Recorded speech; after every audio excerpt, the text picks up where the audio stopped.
Normal हमारे घरेलू चीज़ों से कैसे आप कैपेसिटर बना सकते हैं। तो ये अपने पास एक स्टील के ग्लासेस हैं, दीज हैव अब हम क्या करेंगे, इसको चार्ज कर सकते हैं। पर कैसे चार्ज करना है वो भी, दो कैपेसिटर के बीच में जो दूरी होनी चाहिए, वो कैपेसिटर के बीच में आपको क्या काम करना है, सबसे पहले तो you have to make a distance, है ना। और दूसरी बात, डाइलेक्ट्रिक होना कंपलसरी है, नहीं तो दोनों प्लेट्स आपस में चिपक जाएंगी। फॉर एग्जाम्पल ये मेरा एक कैपेसिटर की एक प्लेट है ना, ऐसी प्लेट समझ लो।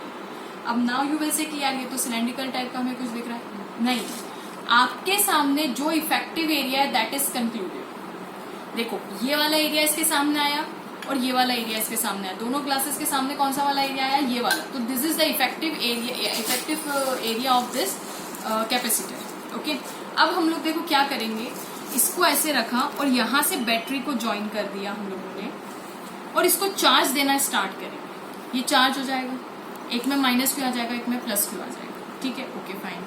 अब जितनी दूरी बढ़ाते जाओगे, अगर हमारे पास कैपेसिटोमीटर जो होता है कैपेसिटर मेजर करने के लिए, तो अगर हम यहाँ पे लगाते अपने पिंस, तो आराम से हमें दिखता है कि भाई कितना ही कैपेसिटी, कितने इसका माइक्रोफेराड है। Because capacitor doesn't depend on the voltage and on the charges, capacitor just depend on the dimensions. जितना ज्यादा area capacity will be more, जितना कम distance capacity will be less. तो इन दोनों के बीच में जितनी दूरी कम उतना ज्यादा कैपेसिटेंस, और जितना इफेक्टिव एरिया ज्यादा होना चाहिए। इफेक्टिव एरिया मतलब देखो अभी इस ग्लास का खाली इतना हिस्सा इसके सामने, तो effective area is comparatively less.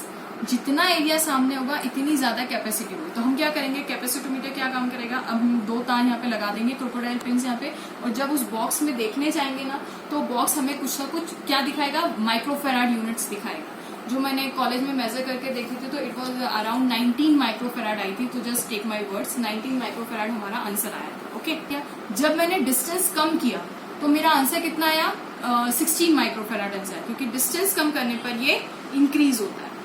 अब हम जानते हैं कि दो कैपेसिटर, पहले हम दो कैपेसिटर बनाना सीखते हैं, तो एक कैपेसिटर हुआ, और देखो इन दोनों के बीच में अभी हवा है, कैपेसिटर के बीच में डाइलेक्ट्रिक रहना जरूरी है। अब उसका रीजन सुनो क्यों जरूरी है। मान लो यहाँ पे हमने बैटरी लगाई और यहाँ पे पॉजिटिव चार्ज आ गया, और यहाँ पे कौन से चार्ज डेवलप हो जाएंगे, नेगेटिव। तो समझो बैटरी है यहाँ पे, बैटरी का प्लस टर्मिनल और बैटरी का माइनस टर्मिनल। माइनस टर्मिनल क्या करेगा, यहाँ पे मोर इलेक्ट्रॉन को पुश करेगा। फोर्स कौन प्रोवाइड कर रहा है, बैटरी प्रोवाइड करेगी, तो more force for the electrons to go. तो इलेक्ट्रॉन को यहाँ से फोर्स मिलेगा, तो यहाँ पे नेगेटिव चार्ज ज्यादा एक्यूमुलेट हो जाएंगे। अगर नेगेटिव चार्ज यहाँ पे एक्यूमुलेट हुए तो बैटरी का ये पॉजिटिव है, बैटरी क्या करेगी, यहाँ से सारे नेगेटिव को यहाँ से विड्रॉ करेगी, तो यहाँ पे क्या डेवलप हो जाएंगे, ऑटोमेटिक पॉजिटिव। तो there is a potential difference between the to.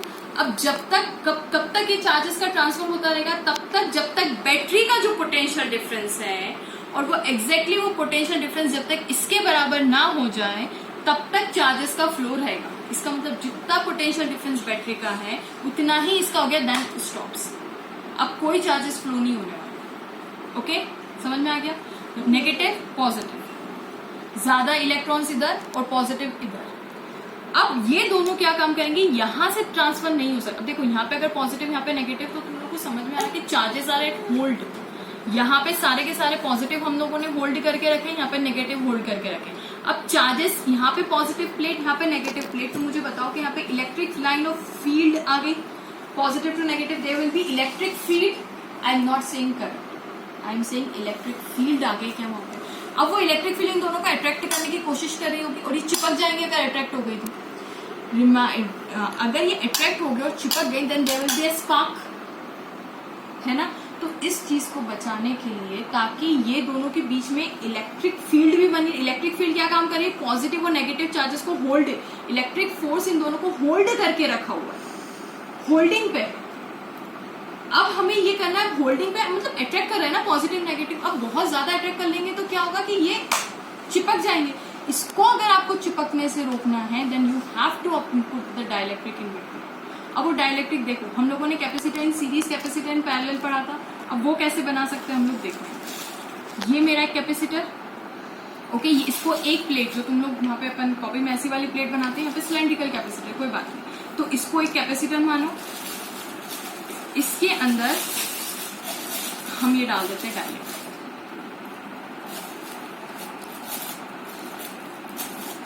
ये हो गया। क्या इन दोनों के बीच में कोई कनेक्शन है? डाइलेक्ट्रिक इन दोनों को होल्ड करे हुए, बराबर है।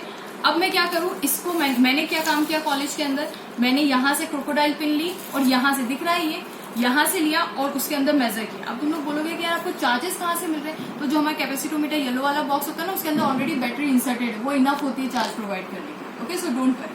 तो यहाँ पे जैसे ही मैंने यहाँ पे पिन लगाई, यहाँ पे पिन लगाई और जैसे ही वो बॉक्स में देखा तो जो मुझे आंसर मिल रहा था वो मिल रहा था 80 माइक्रोफेराड्स। ओके, तो अब ये डाइलेक्ट्रिक इंसर्टेड। अब ये जो चार्ज यहाँ पे मान लो इस समय पॉजिटिव चार्ज हो, इस समय नेगेटिव चार्ज, क्या ये पॉजिटिव नेगेटिव आपस में दे आर फोर्स है इन दोनों के बीच में, बट वो फोर्स वो चाहते हैं कि पॉजिटिव इधर रहे और नेगेटिव इधर है। तो इसके लिए हम लोगों ने क्या अप्लाई कर दिया? डाइलेक्ट्रिक। डाइलेक्ट्रिक क्या काम कर रहा है? पॉजिटिव को उधर पकड़ के रखा है, नेगेटिव को इधर पकड़ के रखा है, वो जाने नहीं दे रहा।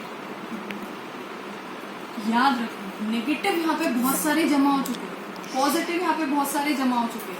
अब अगर इन नेगेटिव पॉजिटिव को मिलना है आपस में, मैंने बना दिया, नेगेटिव पॉजिटिव को आपस में मिलना है, क्योंकि न्यूट्रल होना पड़ेगा ना, they want to be stable. अगर मिलना है तो देखो यहाँ से मैं क्या करूंगी, एक लगाओ, एक तार निकालो, एक यहां से तार निकालो और बीच में एक रेजिस्टर लगाओ। लोड रेजिस्टर बोला जाता है। What do you mean by load resistor? आपका बल्ब लगा दो। तो मुझे बताओ, नेगेटिव चार्ज बल्ब के थ्रू आके यहाँ पे पॉजिटिव से मिल जाएंगे, कैपेसिटर डिस्चार्ज, यही काम ये करेगा। देखो यहाँ पे ये क्या काम करेगा, यहाँ पे मैं इसको कोई लोड रेजिस्टेंस अगर इसके बीच में लगा दूं, लोड रेजिस्टेंस से मतलब है जहाँ पे हमें अपना आउटपुट चाहिए। What do you mean bye output? यहाँ पे बल्ब लगा दो, फैन लगा दो, उसके थ्रू मैं इसको कनेक्ट अगर कर दूं तो अब इसको तो डिस्चार्ज होना। अब इसके अंदर समझो प्लेट्स है, वो प्लेट्स आपस में नहीं मिल सकती ड्यू टू दिस डाइलेक्ट्रिक। अब वो प्लेट आपस में नहीं हो, उसको डिस्चार्ज भी होना, तो कैसे होगी कि यहाँ से इलेक्ट्रॉन्स इस लोड रेजिस्टेंस के थ्रू जाएंगे, मिल जाएंगे आपस के अंदर और वो पूरा के पूरा डिस्चार्ज हो जाएगा। तो वो ऐसे घूम के जा सकते हैं। Getting my point? बट इसके बीच में से कोई करंट डाइलेक्ट्रिक पास नहीं होने देगा, पक्की बात। ओके, अब देखो मुझे क्या करना है, सीरीज और पैरेलल बनाना। तो थोड़ा सा इधर लाना, मुझे कॉपी देना, कॉपी पे मैं हमको भेजूंगी। ध्यान से देखो हम लोग क्या काम करने वाले हैं। हम लोग इस कैपेसिटर को, इसको हम सबसे पहले सीरीज में मिलाने वाले हैं। ओके, सीरीज बनाने वाले। कैसे बनाते हैं कैपेसिटर का सीरीज? तो हम लोग क्या करते हैं, ये दो कैपेसिटर लेते हैं, है ना, और ये दो लिए, ये आपस में ज्वाइन कर दिए, यहाँ से बैटरी ज्वाइन कर दी। ओके, समझ में आ गया? अब ये मेरा C1 कैपेसिटर, ये मेरा C2 कैपेसिटर है। तो ये मेरा एक कैपेसिटर बन गया। देखो ये C1 बन गया, ये वाला, ये मेरा C1 बन गया और इसके बीच में क्या फंसा है? प्लास्टिक है, ये डाइलेक्ट्रिक। अब मुझे एक चीज बताओ, ये प्लेट है, ये प्लेट है, मेटल प्लेट है ना, ये मेटल बॉडी है, मेटल बॉडी, और ये भी मेटल बॉडी। अगर इसको एक वायर से ज्वाइन कर दोगे तो तुम लोगों को तो शॉर्ट कर दिया ना उसको। इसका मतलब इलेक्ट्रॉन्स कैन इजीली फ्लो। याद रखो, अगर मैं इसको डाइलेक्ट्रिक से ना मिलाऊं और दो ग्लास को एक ग्लास के अंदर ऐसे हम लोग डाल दें तो ये एक सिंगल प्लेट का काम करेगी। This will act like a single plate. मतलब अब ये कैपेसिटर नहीं है, खाली एक सिंगल प्लेट है। एक सिंगल प्लेट हम लोगों ने लगा दी। ये डाइलेक्ट्रिक लगाने से ही कैपेसिटर बनेगा हमारा। ओके, अब तो हम लोगों को क्या समझ में आया, क्या रिजल्टेंट हम लोग इसका कैसा बनाएंगे कि ये और ये आपस में short act as a single plate, क्योंकि दोनों मेटल प्लेट आपस में मिल चुकी है, बराबर है। तो क्या रिजल्टेंट ऐसा बनना चाहिए, ये वाली एक प्लेट और ये दोनों मिलके एक प्लेट, करेक्ट, दोनों मिलके एक प्लेट और ये वाली एक प्लेट और इसके बीच में dielectric. This is called the series. ऐसे ही तो होता है सीरीज। देखो ये दो प्लेट के बीच में, ऐसा समझो दो प्लेट के बीच में डाइलेक्ट्रिक होना चाहिए। तो देखो ये दो प्लेट, ये दो प्लेट, इसके बीच में डाइलेक्ट्रिक।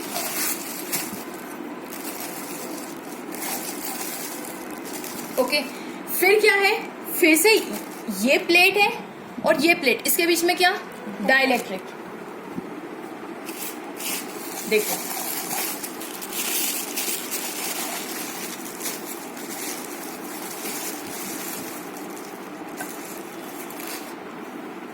ये बन गया अपना सीरीज कॉम्बिनेशन। अब हम क्या करेंगे, यहां से एक तार निकालो और यहां से एक तार निकालो, सीरीज कॉम्बिनेशन आ गया, करेक्ट।